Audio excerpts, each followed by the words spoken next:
Whilst closing this debate today, I'd like, first of all, to focus on one of the key issues that's been discussed here, which is about building enough homes in Wales, and then focus on some of the areas, 3 areas I believe came out through the debate today in trying to address our current housing crisis. So that first point there, as outlined by my colleague very eloquently, Janet Finch-Saunders, in opening today's debate, with over 22 years of successive Welsh Labour governments have failed on every single metric to build enough houses to meet the rising demand here in Wales. One of the issues that members raised a number of times in this debate is around the issue of private development and private developers.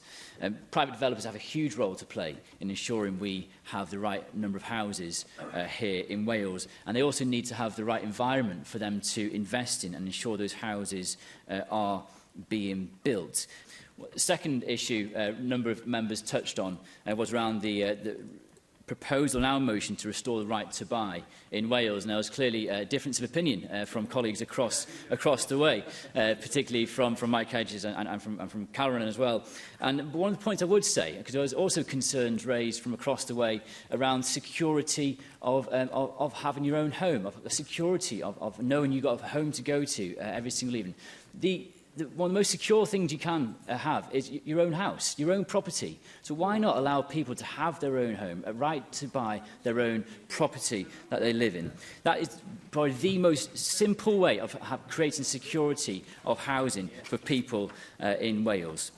The third area which members touched on was about the relationship with planning authorities and local authorities as well. And I heard Heaven David mention from his patch there in Caerphilly around the land allocation in communities, what needs to be put in place to allow people to have affordable housing as well. And we must do more to ensure that empty properties are being brought back into use. And a number of members landed on that point as well. So to conclude, Deputy Presiding Officer, our motion today provides real solutions to solve the housing crisis that we face. And we all want to, and we are all attempting to make a difference, from the words of Mabon ap Gwynfor as well. As opposition members will know, the Welsh Government continue to call for solutions from across the chamber. And it's a shame that today we've brought forward solutions and these are completely ignored. And thank all members for their contributions to what's been a really, I'd say, a really helpful debate this afternoon. We've all come together to offer practical solutions to the housing crisis we're facing in Wales. And as always, I urge all members from across this chamber to support our fantastic Conservative motion. Diolch yn fawr iawn.